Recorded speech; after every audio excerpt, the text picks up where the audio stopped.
L'histoire commence dans un monde magique partagé par 9 races.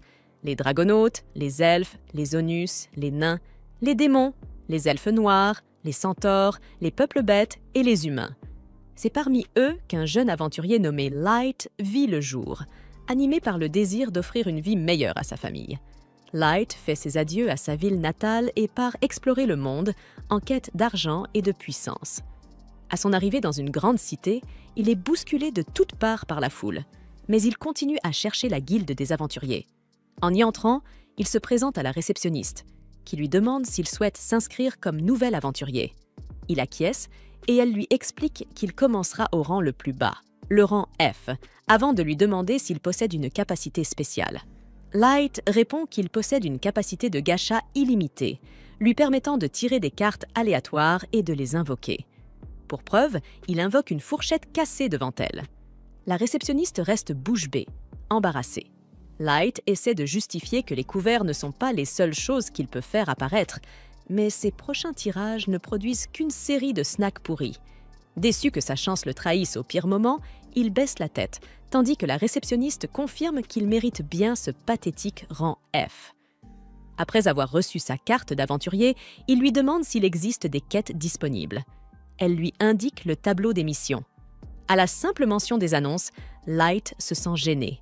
La réceptionniste réalise qu'il ne sait pas lire et ressent une profonde tristesse pour son compatriote humain sans éducation.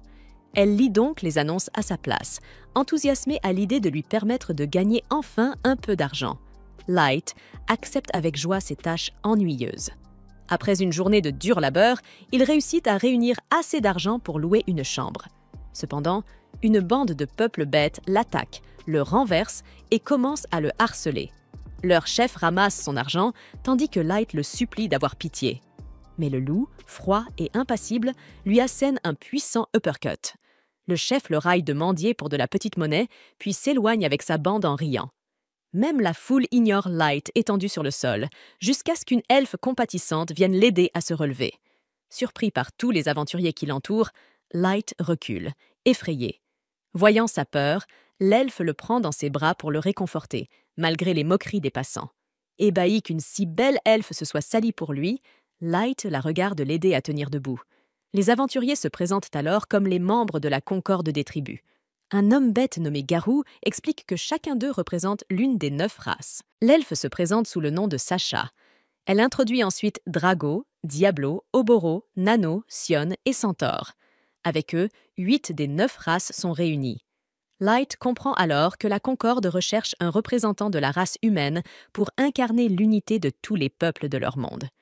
Lorsque Garou tend sa main pour l'inviter, Light reste d'abord stupéfait qu'on ait besoin de lui. Mais, rempli de bonheur, il accepte son invitation. Bientôt, Light se retrouve à explorer un donjon souterrain appelé l'Abysse avec son nouveau groupe. Un énorme ver surgit pour l'attaquer, mais Garou le tranche net avant qu'il ne puisse l'atteindre. Un autre ver surgit dans le dos de Light, et Sacha l'abat d'une flèche. Elle gronde Light pour son imprudence, lui rappelant qu'ils explorent l'un des donjons les plus dangereux du monde. Sacha le prévient qu'il pourrait mourir à tout instant dans un tel endroit. Elle s'assied ensuite pour soigner ses blessures. Constatant son comportement maternel, les autres membres de l'équipe commencent à la taquiner, l'accusant de trop choyer Light.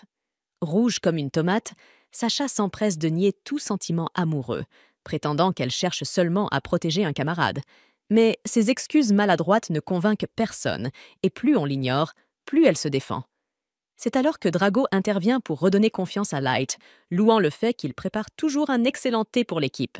Réconforté, Light reprend courage et le groupe s'enfonce plus profondément dans le donjon. Ils finissent par s'arrêter devant une impasse. Light croit qu'ils vont simplement faire une pause et commence à préparer du thé. Mais Drago l'arrête. Il lui dit qu'ils n'ont pas besoin de thé, car il l'expulse du groupe. Light croit d'abord à une mauvaise plaisanterie, mais Drago répète ses mots avec dureté. Stupéfait, Light demande des explications. Garou lui confirme froidement qu'il est bel et bien exclu. Choqué, Light leur demande pourquoi ils l'abandonnent ainsi. Garou lui répond que leur groupe n'a pas besoin de lui.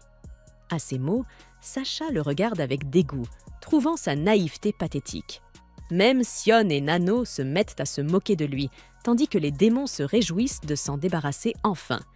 Light, bouleversé, leur reproche tant de cruauté après la gentillesse qu'il lui avait montrée plus tôt. C'est alors que Garou révèle la vérité. Cette gentillesse n'était qu'une façade pour l'amener à rejoindre leur équipe. Perdu, Light se demande pourquoi un groupe aussi puissant avait besoin de lui. Drago lui révèle alors la raison. C'est à cause de sa capacité. Il explique qu'ils ont recruté Light dans l'espoir qu'il devienne un maître surpuissant, mais que sa capacité est tout simplement trop nulle. Light réplique que son pouvoir de gacha illimité n'a jamais été utile, et Garou confirme ses paroles. Il se moque de lui en disant qu'il n'est qu'un humain sans talent, et que leur groupe n'a pas besoin d'un tel poids mort, déjà voué à l'échec. Sion s'interroge même sur la raison pour laquelle ses compagnons ont mis autant de temps avant de l'abandonner. Quant à Sacha, elle se sent soulagée. Désormais, elle peut épouser son maître sans risquer de finir aux côtés de ce gamin humain pitoyable. Submergé par toutes ces révélations, Light est pris de vertige. Drago décide alors d'en finir avec lui. Après avoir ordonné à Garou de s'occuper de Light, ce dernier réalise enfin le danger mortel dans lequel il se trouve. Leur regard hostile braqué sur lui, Light comprend que le groupe veut l'exécuter afin d'éviter qu'il ne devienne plus fort un jour et ne cherche à se venger. Garou sort ses griffes et lacère la joue de Light, qui regarde le sang couler le long de son visage.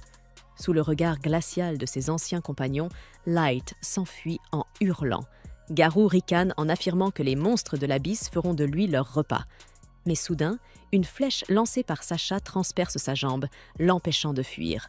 Light s'effondre sous la douleur et Garou savoure sa souffrance. Il s'avance et lui assène un violent coup de pied dans le ventre, le plaquant de nouveau au sol. Puis il commence à le rouer de coups jusqu'à ce que Sacha l'arrête. Elle lui rappelle qu'ils doivent maquiller la disparition de Light en accident. Garou lève alors sa griffe pour donner le coup fatal, et Light, rampant au sol, supplie intérieurement de continuer à vivre. Excité par sa lutte désespérée, Garou se délecte de ce spectacle où le faible tente en vain de survivre. Soudain, la main de Light se pose sur un piège de téléportation. Drago ordonne à Garou de l'achever avant qu'il ne s'active, mais le piège se déclenche à temps, et Light est téléporté hors de leur portée, échappant de justesse à la mort. Lorsqu'il reprend connaissance, il se trouve ailleurs dans le donjon, toujours grièvement blessé. Il pense qu'un simple monstre suffira à l'achever, même s'il parvient à survivre un peu plus longtemps. Le froid mordant de la caverne lui rappelle l'amour de sa famille et les larmes lui montent aux yeux. Il se remémore la gentillesse de la Concorde lors de leur première rencontre et ne comprend pas comment ils ont pu se montrer aussi cruels, songeant à leur visage glacé lorsqu'ils l'avaient mené dans cette impasse. Light se sent rongé par la colère après leur trahison. Il reste confus face à ses maîtres puissants et aux hauts responsables de la Concorde, se demandant comment il a pu être entraîné dans les plans de ces fous. Cette confusion se transforme en fureur et il jure de se venger. Il se redresse, déterminé à tous les abattre. Mais soudain, il ressent un regard glacé dans son dos. En se retournant, il aperçoit une bête orthos malingre de niveau 1, tapie dans l'ombre et le guettant. Light s'interroge. Qu'est-ce qu'un monstre aussi insignifiant fait ici? Puis il réalise, horrifié, que le piège l'a envoyé directement au niveau le plus profond de l'abysse. Alors que la créature s'avance vers lui, Light cherche désespérément une échappatoire. Pris de panique, il commence à activer frénétiquement son pouvoir de gacha illimité, priant pour un miracle. À sa dernière tentative frénétique, un immense cercle magique surgit devant lui. Light reste incrédule, tandis que l'appareil libère une aura démesurée, invoquant une fée antique qui le reconnaît immédiatement comme son maître. Sous ses yeux abasourdis, la mystérieuse fée découpe le monstre en morceaux comme s'il s'agissait d'un simple oignon. Les restes brisés s'effondrent au sol et la fée se pose gracieusement devant lui. D'un simple geste de la main, elle efface toute trace du carnage, puis se tourne vers Light. Elle s'avance vers lui et s'agenouille humblement avant de refermer ses blessures grâce à sa magie. Elle s'excuse d'avoir agi sans sa permission, expliquant qu'elle ne pouvait supporter de le voir souffrir. Light, encore sous le choc, se présente et peine à croire qu'il vient de tirer la fée la plus surpuissante du monde. La fée tombe amoureuse de son prénom et le répète à plusieurs reprises, avant de lui jurer une loyauté absolue. N'osant pas croire à sa chance, Light lui demande son identité. Elle révèle alors être Mei, la servante éternelle, une carte de niveau 9999.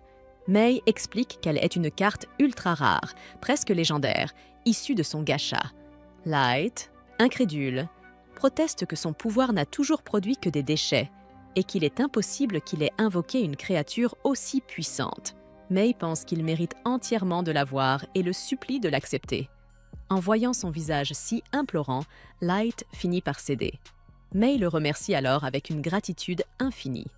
Elle lui demande ensuite d'examiner sa capacité de gacha, ce qui surprend Light, qui découvre qu'elle possède la compétence d'évaluation. May lui explique que ce n'est là qu'une de ses nombreuses aptitudes, avant de lui demander encore une fois son autorisation. Lorsqu'il accepte, l'œil de May se met à briller tandis qu'elle l'analyse. Découvrant que le gacha le recouvre de couches de protection secrète, May se montre impressionnée par la puissance de cette capacité. Elle lui révèle que si le gacha lui semblait inutile auparavant, c'est parce qu'il se trouvait dans des zones dépourvues de mana. En revanche, dans l'abysse surchargé, le gacha absorbe le mana ambiant et augmente considérablement ses chances d'obtenir une carte rare. Elle détaille ensuite à Light tous les rangs des cartes du gacha illimité, du rang suprême extra et du super ultra rare, jusqu'au niveau normal et à l'erreur. Light, pourtant, reste confus. Il ne comprend toujours pas. May lui explique alors que, à la surface, il n'aurait jamais pu obtenir de bonnes cartes à cause du mana trop rare dans ces régions. Elle le félicite d'avoir su percer le secret de ce pouvoir et d'avoir osé entrer dans l'abysse pour accroître ses chances d'obtenir une carte précieuse. Cependant, May souligne qu'il fut incroyablement dangereux pour lui de s'y aventurer seul. Mais Light la détrompe. Il lui révèle qu'il était entré dans l'abysse avec son groupe, avant qu'il ne le trahisse et ne torture son corps. En repensant à leur cruauté et à leurs humiliations, ses yeux s'emplissent de larmes et il raconte son histoire à May, accablée de douleur. Light se souvient de leur moquerie cruelle, de la manière dont ils l'ont rabaissé pour n'être qu'un simple humain pathétique. Il se plaint de leur raillerie blessante, répétant qu'il voulait seulement gagner honnêtement sa vie pour May l'observe tandis qu'il déverse enfin toute sa douleur, complètement brisé par la trahison brutale de son groupe. Finalement, Light tombe à genoux, accablé par la souffrance, jurant qu'il ne pardonnera jamais à ces bêtes cruelles de lui avoir infligé de telles blessures. Il serre la flèche plantée dans sa jambe, les larmes ruisselant sur son visage, et May l'enlace doucement en silence. Dans la chaleur de son étreinte, Light finit par se calmer et ses sanglots s'apaisent. May lui avoue qu'elle ne pourra jamais comprendre toute l'ampleur de son supplice, mais qu'elle mettra toute sa puissance au service d'une seule chose, offrir au Concorde la juste rétribution qu'il mérite. Sous le regard abasourdi de Light, elle jure qu'en un instant, elle alignera tous ses ennemis devant lui. Mais lorsqu'il l'arrête et se relève péniblement, May songe qu'il est bien trop bon pour son propre bien. Elle lui dit de ne pas se montrer si clément, mais Light lui répond qu'il n'a abouti à cette situation que par sa propre faiblesse. Il confie à May qu'il ne veut pas se servir de sa force pour assouvir une vengeance, promettant au contraire de devenir plus puissant et de châtier le Concorde de ses propres mains. Light s'imagine que May n'accordera aucun crédit à de tels idéaux irréalistes. Pourtant, elle lui promet son soutien, sans la moindre hésitation. Après lui avoir affirmé qu'elle croit pleinement en ses capacités, May lui arrache enfin un sourire radieux. Elle lui rend ce sourire, juste avant que Light n'invoque une nouvelle arme surpuissante grâce à son gacha dans l'abysse. Fidèle, May contemple la scène tandis que Light commence à bâtir son empire. Porté par le mana infini de l'abysse, d'immenses cercles magiques se déploient autour de lui, invoquant les ultimes artefacts de sa quête de puissance. 3 années se sont écoulées depuis ce jour fatidique, et désormais, Light règne sur des centaines de servantes dans un immense palais qu'il a lui-même fait construire. Mais, fidèle à sa promesse faite le jour de leur rencontre, demeure toujours à ses côtés. Toutes les servantes semblent éperdument fascinées par lui. Elles l'acclament avec enthousiasme, ravies d'attirer un instant son attention, tandis que May leur rappelle avec fermeté de se comporter convenablement. Light quitte alors le château et se dirige vers le marché local, où chacun le reconnaît immédiatement. Un vendeur l'interpelle pour lui offrir le petit déjeuner, tandis que d'autres lui parlent d'une pénurie de friandises dans le pays. Light leur promet qu'il s'en occupera rapidement, mais May, d'un ton calme, lui assure qu'il n'a pas à se soucier de ces détails. Elle veillera personnellement à ce que le problème logistique soit réglé au plus vite. En observant la situation, Light comprend qu'il devra créer un nouveau système pour gérer l'approvisionnement, car la population de la région a considérablement augmenté au cours des 3 dernières années. Il demande alors à Mei où se trouvent ses autres invocations légendaires. Mei lui répond que Yuki, la dompteuse de bêtes, est actuellement occupée à cartographier les zones proches des donjons et à explorer les forêts pour prévenir tout danger. Light pense à tous les monstres qui rôdent dans ces forêts, mais il sait qu'aucune créature ne pourrait menacer une dompteuse de son calibre. Mei poursuit en expliquant qu'Ellie, la mage, travaille sans relâche à la création d'un sort spécial conforme au grand plan de Light. Ce dernier se demande si elle parviendra à en maîtriser la complexité, tant les formules qu'il lui a demandées sont ardues. Il s'enquiert ensuite de Naz, la chevalière vampire, experte en combat rapproché mais un peu stupide dans les autres domaines. Mei lui répond qu'elle lui a confié la garde du château, une tâche simple qui l'empêchera d'utiliser son cerveau vide et de se mettre dans des situations périlleuses. Light, amusé, ne lui en tient pas rigueur. Sa présence apporte une touche de vie et de chaos au palais. À leur retour, ils sont appelés par Jack, le dernier des 4 invocations légendaires, qui demande à Light s'il est prêt pour une nouvelle séance d'entraînement. Mais, un peu irrité, lui rappelle qu'il doit s'adresser à Light en l'appelant « maître ». Mais Jack, fidèle à son caractère rebelle, ignore complètement sa remarque. Light, apaisant, dit à Mei que ce n'est pas grave. Il considère Jack comme un grand frère et décide d'aller s'entraîner avec lui. Sur le terrain d'entraînement, Light et Jack se tiennent face à face, prêts à s'affronter. En un éclair, Light fonce vers son invocation et lui assène un coup de poing droit dans les abdominaux durs comme la pierre de Jack, le repoussant de plusieurs pas sous la force de l'impact. Jack, loin d'être contrarié, esquisse un sourire satisfait. Il déclare qu'un aventurier ordinaire serait déjà mort d'un tel coup, mais qu'il peut l'encaisser sans problème. Après tout, il est bâti comme un char d'assaut et capable d'absorber des dégâts insensés. Il se retrouve de nouveau au centre du terrain, échangeant des coups puissants qui résonnent dans toute la salle avant de se séparer à nouveau. Light enchaîne ensuite avec une pluie d'attaques rapides, que Jack esquive habilement, ses mouvements témoignant d'une expérience de combat bien supérieure. Pendant ce temps, Naz continue sa ronde dans les couloirs du château, son air vide et insouciant ne la quittant jamais. En la voyant passer, plusieurs servantes la saluent chaleureusement, lui lançant des compliments flatteurs. Elles affirment qu'elles se sentent en sécurité grâce à elle, toujours vigilantes pour protéger le château de toute menace. Flattée, Naz se met à sautiller de joie, exactement la réaction que les servantes espéraient. Profitant de son enthousiasme, elle décide de lui jouer un petit tour. Elle lui suggère d'aller vérifier que la chambre de Light est bien sécurisée pour s'assurer qu'il n'y a rien d'anormal. Naz trouve l'idée géniale et se précipite aussitôt vers la chambre. Mais au moment où elle tente d'ouvrir la porte, Mei en sort brusquement. Surprise, Naz lui demande ce qu'elle faisait dans la chambre de Light, puisqu'il est censé être à l'entraînement. Rougissant, Mei bafouille qu'elle était simplement en train de la nettoyer pendant son absence. Naz, méfiante, déclare qu'elle doit inspecter la pièce pour vérifier qu'il n'y a aucun danger. Avant que Mei ne puisse la retenir, Naz entre et remarque le lit en désordre. D'un ton naïf, elle commande que quelqu'un a dû s'y rouler et sentir les oreillers, puis demande à Mei si elle a volontairement laissé le lit dans cet état. Sans se démonter, Mei improvise et répond que c'est sa technique spéciale de préparation de lit, un style unique qu'elle seule maîtrise. Naz, impressionnée, lui demande si elle peut apprendre cette méthode, mais Mei refuse, expliquant que c'est un secret professionnel qu'elle ne peut pas encore partager. Soudain, Naz se souvient que les servantes lui ont confié un message pour Mei. Elle sort un parchemin et le lui tend. En le lisant, Mei découvre que les autres servantes se révoltent contre elle, l'accusant de monopoliser la chambre de Light et de ne jamais les laisser la nettoyer. Gardant son calme, Mei dit à Naz de ne pas s'en inquiéter, qu'elle s'occupera des servantes elle-même. Puis, avec un petit sourire, elle lui glisse quelques pièces pour acheter son silence. Naz, ravi, accepte sans hésiter et s'éloigne en chantonnant, laissant Mei soupirer d'exaspération avant de refermer la porte derrière elle. Elle se précipite aussitôt vers le marché, les pièces que Mei lui a données bien serrées dans sa main. Les étals débordent de mets appétissants, et Naz regarde tout avec des yeux brillants, fruits juteux, pain doré, viande grillée. Mais, après une longue hésitation, son choix se porte sur de moelleuses crêpes accompagnées d'un grand verre de lait frais. Ravie de sa trouvaille, elle s'élance gaiement vers le château, savourant sa récompense tout en marchant. En arrivant, elle aperçoit Yuki assise sur un balcon, observant l'horizon.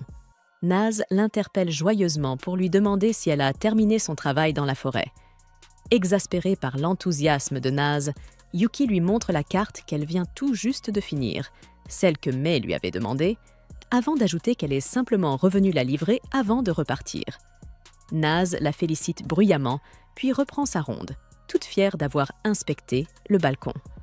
Un peu plus tard, elle entre dans la salle du trône. Constatant qu'il n'y a personne, elle pousse un cri d'allégresse et se met à hurler à plein poumon, sa voix résonnant contre les murs dorés. Puis, incapable de résister, elle bondit sur le trône lui-même et s'amuse à tripoter les décorations, jusqu'à ce qu'un craquement sec retentisse. L'aile d'une statue d'ange vient de se détacher. Paniquée à l'idée de la réaction de Mei, Naz replace maladroitement la pièce cassée, priant pour que personne ne s'en aperçoive, avant de s'enfuir en courant hors de la salle du trône. Pendant ce temps, au terrain d'entraînement, Light et Jack poursuivent leur affrontement acharné. Jack finit par proposer d'en rester là pour la journée et de se détendre un peu. Ils se dirigent vers les bains et bientôt, dans la vaste baignoire de marbre, la vapeur s'élève autour d'eux. Jack félicite Light pour sa progression fulgurante, affirmant que la plupart des créatures des donjons ne seraient désormais qu'un jeu d'enfant pour lui. Il ajoute toutefois que certains ennemis, tapis dans l'ombre, attendent la moindre occasion pour le détruire. Le regard de Light se durcit. Il repense à la trahison qu'il a subie 3 ans plus tôt et jure qu'il ne connaîtra pas le repos tant qu'il n'aura pas obtenu vengeance. Dans les appartements de Mei, celle-ci a convoqué 4 servantes, les mêmes qui s'étaient plaintes d'elle. D'un ton glacial, elle relit leurs lettres à voix haute et leur demande ce qu'elles ont dans la tête. Face à elle, les 4 maîtres tremblent, incapables de répondre. Elles bafouillent des excuses, prétextant que leur message était une simple marque de soutien, car elles s'inquiétaient de la voir trop fatiguée. Mais les fixe longuement, puis leur ordonne de ne plus se mêler de ses affaires et de se concentrer sur leurs tâches. Elle refuse catégoriquement qu'elle s'approche de la chambre de Light et leur assigne une punition: nettoyer à la main tout le couloir menant à la salle du trône. Les servantes protestent, expliquant que le couloir est bien trop long, mais Mei leur coupe la parole d'un ton sec, leur disant que cela les occupera pendant qu'elle partira en mission avec Light. Dehors, pendant ce temps, Naz est collée à la vitrine d'une boutique, hypnotisée par quelque chose à l'intérieur. Naz contemplait un gantelet qu'elle rêvait d'acheter, mais sans le moindre sou pour le faire. Alors qu'elle hésitait, elle tomba nez à nez avec Ellie, qui lui demanda ce qu'elle fixait avec autant d'attention. Naz désigna le gantelet du doigt avant de demander à Ellie pourquoi elle était déjà de retour. N'était-elle pas censée superviser la nouvelle construction? Ellie répondit que tout se passait à merveille et qu'elle avait donc décidé de s'accorder une petite pause incognito. Très vite, les 2 jeunes femmes commencèrent à se chamailler pour savoir laquelle était la plus proche de Light et surtout laquelle comptait le plus à ses yeux. Ellie, fière, déclara qu'elle faisait partie du plan de vengeance que Light préparait, contrairement à Naz. Elle ajouta qu'elle avait récemment passé une merveilleuse soirée à partager une tasse de thé avec lui, discutant de leurs progrès, et que la prochaine fois, elle comptait bien organiser un dîner privé. Naz, un peu vexée, répliqua qu'elle aussi aimerait bien boire le thé avec le maître, avant de lancer à Ellie qu'elle était lamentable au corps à corps, et que si jamais elle voulait s'améliorer, elle pouvait toujours venir la voir. Ellie esquissa un sourire et répondit qu'elle n'oublierait pas cette offre, avant de partir, laissant Naz reprendre sa corvée sans intérêt. Pendant ce temps, au château, les 4 servantes complotaient contre Mei. Elles murmuraient que Mei n'était guère meilleure que le petit homme à moustache venu d'Allemagne, et se demandaient si elles devraient la dénoncer à Light. Mais très vite, elles abandonnèrent l'idée. Aucune d'elles n'avait envie d'affronter la colère de Mei. L'une d'elles fit alors remarquer que Light tenait tant à Mei parce qu'elle avait été sa toute première invocation. La servante aux cheveux violets ajouta qu'il avait fallu 2 longs mois à Light avant de réussir à invoquer Yuki, ce qui signifiait que Mei et lui avaient passé 2 mois entiers seuls, dans les cachots. À cette idée, la jalousie s'empara d'elle. Elles se mirent à se rouler par terre, à gémir et à faire des gestes étranges sous l'effet de la frustration. Finalement, elles décidèrent de recourir à la magie vaudou et se mirent à table pour psalmodier « Qu'elle meure » espérant éliminer May de l'équation. Malheureusement pour elle, May avait tout entendu. Elle entra dans la pièce, les coinçant sur place. Les servantes, prises de panique, se mirent aussitôt à s'excuser, jurant qu'elles n'avaient rien voulu dire, que ce n'était qu'un moment de jalousie passagère. May leur ordonna d'arrêter de se faire des films absurdes. Entre le moment où elle avait été invoquée et celui où Yuki l'avait été, Light n'avait pas eu une seule minute libre. Il passait ses journées à étudier la magie et à s'entraîner à toutes les disciplines martiales possibles. Les servantes, soulagées, poussèrent un soupir. May, elle, avoua qu'elle était revenue parce qu'elle pensait avoir été trop dure avec elle. Mais après ce qu'elle venait d'entendre, elle réalisa qu'en fin de compte, elle avait peut-être été trop clémente. Alors, elle leur ordonne de nettoyer également la salle du trône, puisqu'elles ont manifestement assez de temps libre pour pratiquer la magie vaudou. Les servantes, entièrement à la merci de May, n'ont d'autre choix que d'obéir. Elles astiquent chaque recoin de la salle, silencieuses et prudentes, décidées à ne plus rien dire pour éviter de s'attirer davantage d'ennuis. Mais, en dépoussiérant le trône, l'idiote aux cheveux verts finit par heurter le fragment d'aile d'ange que Naz avait brisé. Le morceau tombe au sol dans un bruit sec. Les servantes se figent, terrifiées, persuadées que c'est leur faute et redoutant ce que May pourrait leur faire.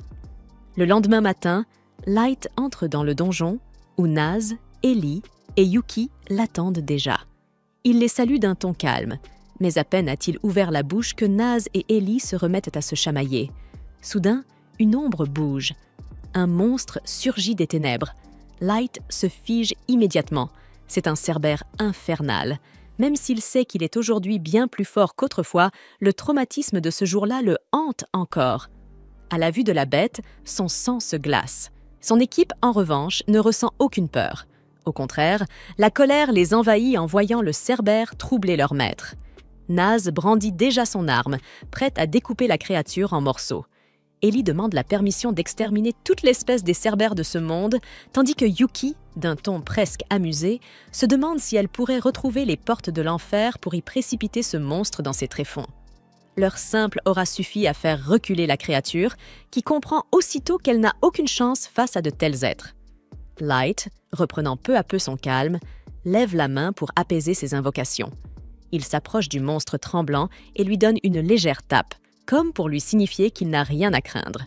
Il sait pourtant qu'un simple ordre, même prononcé sur le ton de la plaisanterie, suffirait à ces légendaires servantes pour anéantir jusqu'au dernier des cerbères. Puis, se tournant vers son équipe, il déclare d'une voix assurée « Nous remontons à la surface.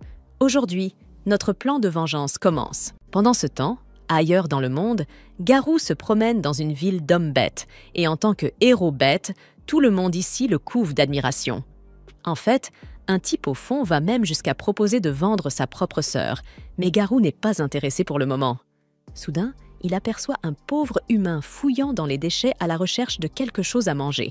Et ce gamin n'était absolument pas proche de Garou, mais il décide de faire un détour juste pour jeter l'enfant par terre et lui cracher au visage pour s'amuser. Ensuite, Garou et sa bande de sbires se dirigent vers une pièce privée afin de commencer à le glacer. Au sens figuré, bien sûr. Ils lui disent qu'ils trouvent incroyable qu'il soit passé d'un enfant des bas-fonds bêtes à favori pour devenir le prochain chef. Même le chef actuel du village a reconnu son pouvoir. Alors il lui demande comment il a réussi à en arriver là. Garou se vante qu'il se fie simplement à ses instincts pour choisir les meilleurs boulots pour lui, comme celui qu'il a pris il y a 3 ans.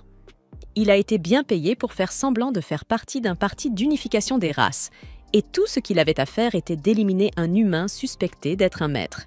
Il n'a jamais vraiment confirmé si Light était mort ou non, mais vu à quel point il était faible, il n'y avait aucun moyen qu'il ait survécu tout seul là-bas, donc il pense qu'il vaut mieux oublier ce gamin.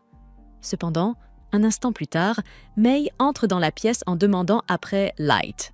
Les sbires de Garou hurlent qu'elle n'a pas le droit de lui parler de cette manière, mais Garou dit que c'est bon, car il aimerait entendre ce qu'elle veut. May explique qu'elle est une servante au service de Lord Light et invente une histoire affirmant que Light est de sang noble et qu'elle l'a cherché partout sur le continent.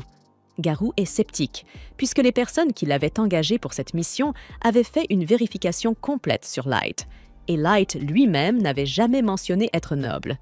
Mais May ressemble définitivement à la servante d'un noble riche.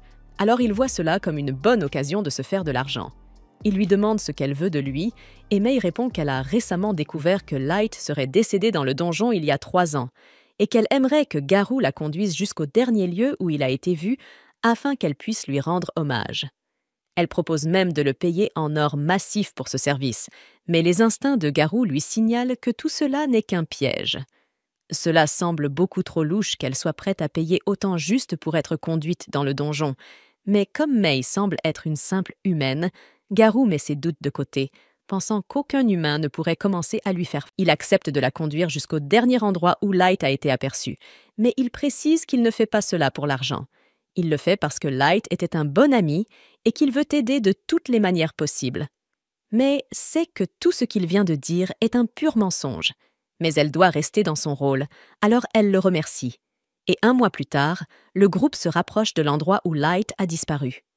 Cependant, Garou n'a aucune intention de respecter réellement les termes de l'accord, et dès qu'ils arrivent, il prévoit d'attaquer May et de la laisser mourir de la même manière que Light. Une fois arrivé sur les lieux, May tombe à genoux, désespérée à l'idée de la détresse que Light a dû ressentir à l'époque.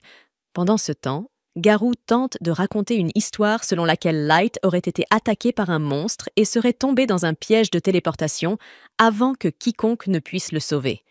Mais tandis qu'il parle, plusieurs de ces hommes commencent à bloquer les sorties pour que May ne puisse pas s'échapper lorsqu'ils attaqueront. Ils sont sur le point de se jeter sur elle. Soudain, May dit que si seulement elle avait été avec Light depuis le début, il n'aurait pas été trompé et trahi par de telles vies misérables. Dès qu'il entend cela, Garou panique et recule, car personne à part les autres membres du groupe conquérant et les hauts gradés ne sait ce qui s'est réellement passé ici. Il exige de savoir comment elle a découvert cela et l'accuse d'être une espionne d'une autre race. Mais May se sent insultée par cette déclaration. Elle est et restera toujours une servante dévouée à Lord Light de tout son être, et que Garou suggère qu'elle est autre chose constitue un crime passible de mort. Garou ressent une pression terrifiante venant de May, et même si elle n'est qu'une humaine, ses instincts lui disent de déguerpir immédiatement. Cependant, alors que May était sur le point de perdre son calme et de recouvrir le mur du sang des hommes bêtes, Light apparaît et lui dit de s'arrêter, car Garou est sa proie à gérer. Garou et ses hommes restent stupéfaits. Aucun d'eux n'avait entendu Light arriver. Garou n'en croit pas ses yeux. Il n'avait même pas envisagé la possibilité que Light ait survécu. Light dit simplement qu'il est de retour pour se venger, mais Garou éclate de rire, car il trouve hilarant qu'un humain de niveau 15 comme Light pense être assez fort pour se venger d'un type comme lui, niveau 150. Garou n'a aucune idée de comment Light a réussi à en arriver là, mais il est certain que s'il tue Light et le ramène maintenant, il sera promu chef en un rien de temps. Il accepte de la conduire jusqu'au dernier endroit où Light a été aperçu, mais il précise qu'il ne fait pas cela pour l'argent. Il le fait parce que Light était un bon ami et qu'il veut aider de toutes les manières possibles. Mais sait que tout ce qu'il vient de dire est un pur mensonge.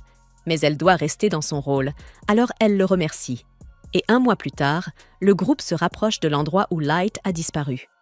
Cependant, Garou n'a aucune intention de respecter réellement les termes de l'accord, et dès qu'ils arrivent, il prévoit d'attaquer May et de la laisser mourir de la même manière que Light.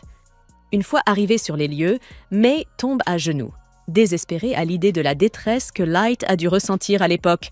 Pendant ce temps, Garou tente de raconter une histoire selon laquelle Light aurait été attaqué par un monstre et serait tombé dans un piège de téléportation avant que quiconque ne puisse le sauver. Mais tandis qu'il parle, plusieurs de ces hommes commencent à bloquer les sorties pour que May ne puisse pas s'échapper lorsqu'ils attaqueront. Ils sont sur le point de se jeter sur elle.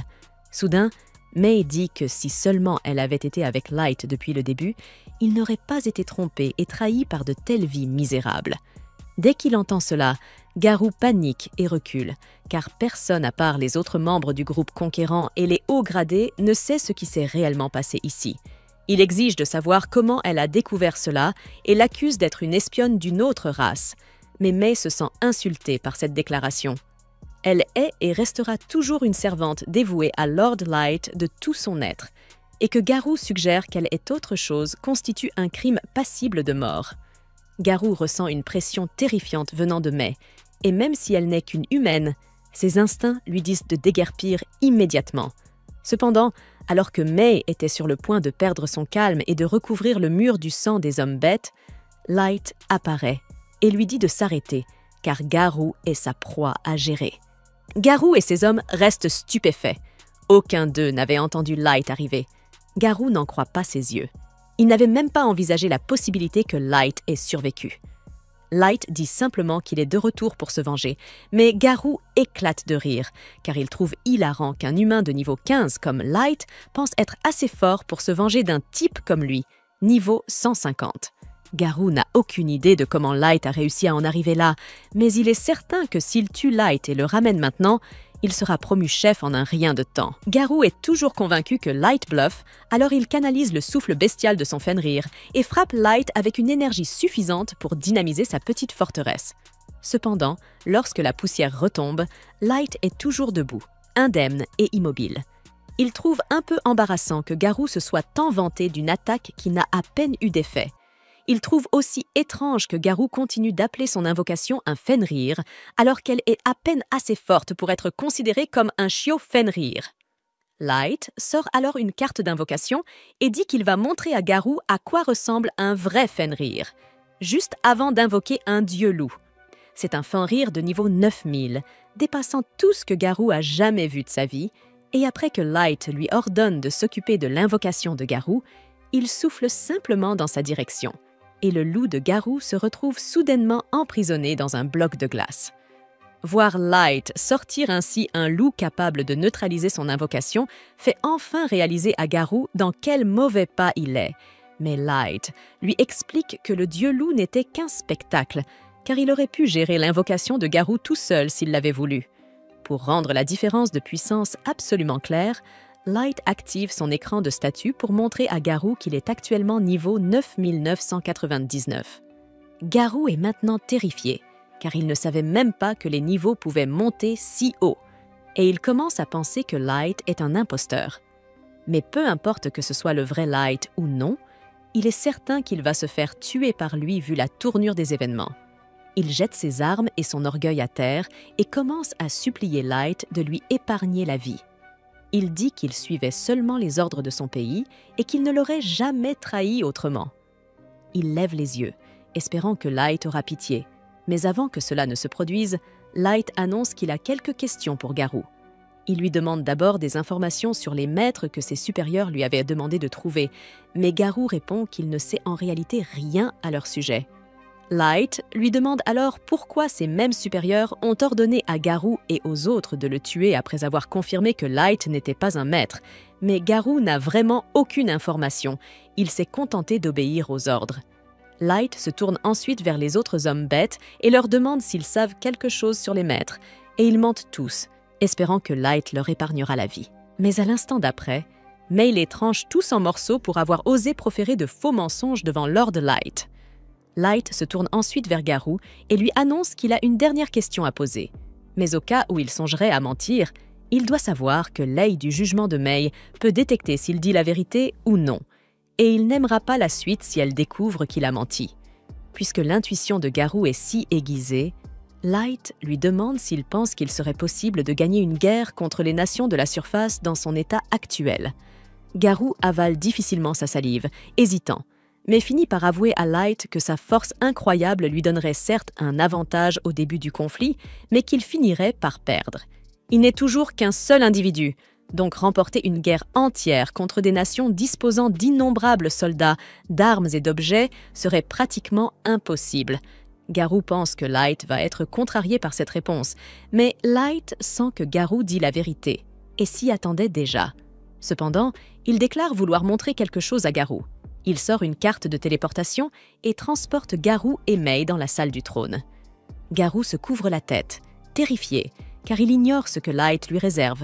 Mais lorsqu'il rouvre les yeux, il reste sans voix en voyant l'armée de Light dans toute sa splendeur. Light s'avance vers son trône et une fois arrivé, il ordonne à tous ses subordonnés d'afficher leur niveau pour que Garou comprenne toute l'étendue de leur puissance. À l'horreur de Garou, il découvre que la plupart des soldats de l'armée de Light sont au-dessus du niveau 5000 et que même les plus faibles sont encore au niveau 1500. Maintenant que Garou a vu la véritable force militaire en face de lui, Light lui demande s'il serait possible de gagner une guerre contre la surface avec une armée pareille, et l'expression sur son visage en dit long. Une fois convaincu qu'il peut gagner, Light annonce qu'il va pardonner à Garou pour toute la douleur qu'il a infligée autrefois. Sauf que non. Light dit en réalité qu'il va infliger à Garou des souffrances constantes qui le feront supplier la mort. Et Garou sait qu'il ne peut rien y faire, car à ce stade, Light pourrait tout aussi bien être un dieu de la destruction.